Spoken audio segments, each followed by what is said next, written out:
Yo, what's up? Welcome back to Reviews with Jake, where I just got done watching Mulan. Mulan's the classic Disney story about a girl who goes off to fight in a war disguised as a man in place of her elderly father. You know, it's Mulan!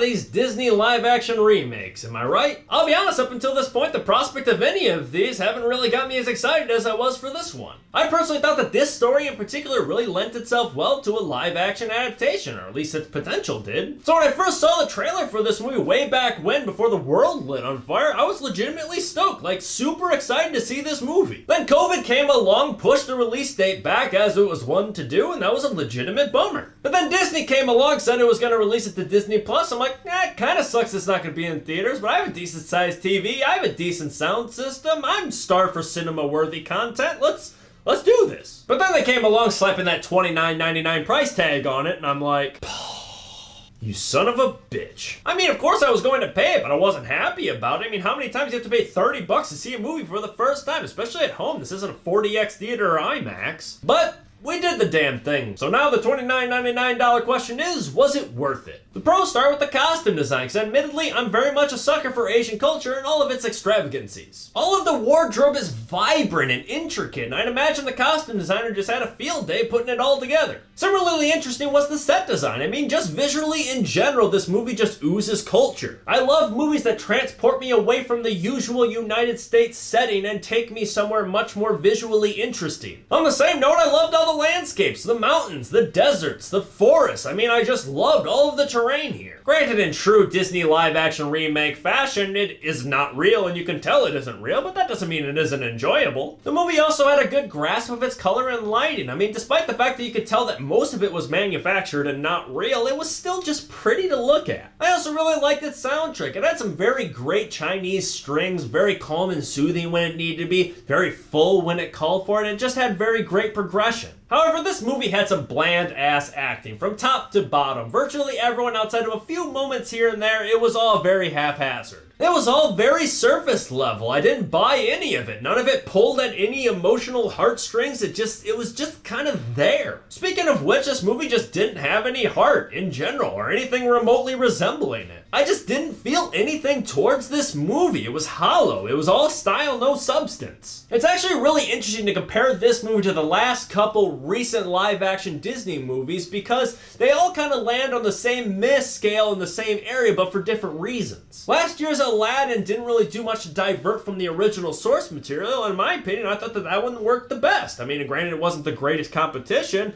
but I thought that it worked for the most part. I thought that one did the best job of capturing that passion, the energy that the original films had. Last year's Lion King didn't really do much to divert either, except for that was much to their dismay because they just kind of turned out this very lifeless, dull, bland retelling of the same story. It had no passion or energy to it. This movie, on the other hand, actually did divert. It tried to reinvent the wheel, took some creative liberties, and I don't blame them. There are certain aspects of this story that maybe wouldn't lend itself to a live-action adaptation, like Mushu. I was a little bummed at first when I heard that Mushu wasn't going to be in this movie, but I get it. I understood, because maybe if they're going for this gritty, realistic take of the story, maybe there just isn't a place for a sly-talking dragon voiced by Eddie Murphy. But then they go and incorporate magical elements anyway. You have witches, shapeshifters, phoenixes, so it's like, if you're gonna go the not realistic route, why would you not bring in Mushu? Mushu was so much more important to the original film than clearly these filmmakers thought he was. I mean, he was the heart, he was the laughs, he was the endearing, larger-than-life character that children can latch onto, like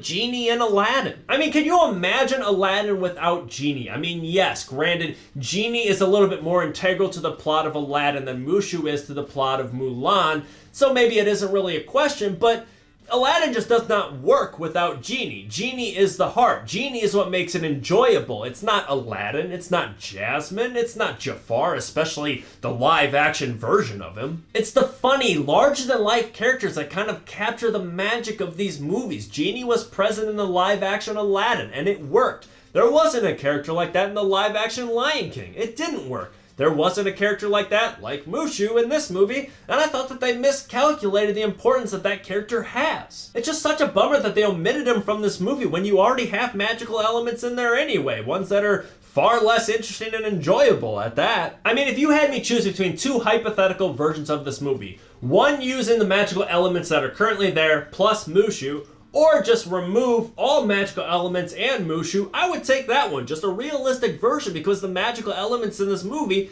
really suck. I mean, for starters, the magical elements in this movie lead to the worst moments of CGI in the movie by far. I mean, like, the first 10 minutes something magical happens and I straight up laughed out loud. It was hysterical. But at the same time, I'm like, this movie's gonna suck, isn't it? But what was probably worse was what the magic elements did to the messaging of this movie. I mean, correct me if I'm wrong, as it's been a little bit since I've seen the original Mulan, but I recall that movie being about a woman outworking, outsmarting, outdetermining her male peers, overcoming trials using sheer willpower in a man's world. Obviously, I'm not a woman, so I don't know for sure, but I'd imagine that that's a very inspiring and relatable message to get behind. However, this movie introduces the concept of chi, which isn't a new thing. It's essentially like some people have more of it than others, and those that have a lot of it, it's like inner strength that you can channel and unleash and control, and it kind of gives you super strength and agility. It's essentially superpowers that are sitting there within them that they learn to harness and control. I mean, it's Marvel's Iron Fist to a T. There are a few characters in this movie with really strong chi, including Mulan, and that's their way of explaining how she does the things that she does. In answer to a question that no one was answering, and an answer that kind of diminishes the point of this movie. It's basically saying that she only succeeds in this movie because she's a freaking superhero, which is far less inspiring than a girl going out there with sheer willpower and outshining her peers. Hell, if you need to send her off to boot camp with a competitive edge, just say that her father trained her when she was young. That would at least help nurture that relationship in this movie, which was pretty weak.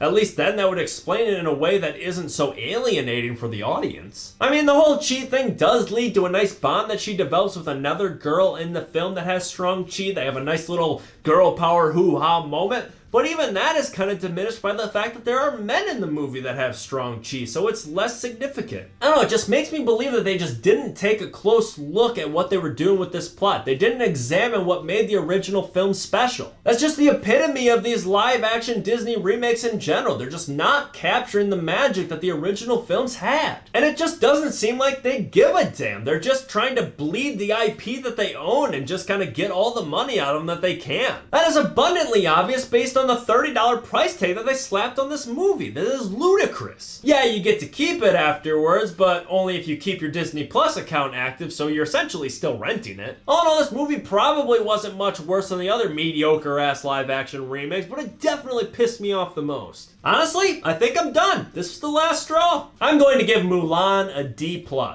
The movie's gonna be free on Disney Plus in December. If you need to watch it, just wait till then. Don't pay $30, for the love of God. But that's just me. What do you guys think? Let me know if you agree or disagree in the comments below. And make sure you subscribe to this channel to stay up to date on new reviews coming real soon. Stay safe and thanks for checking in.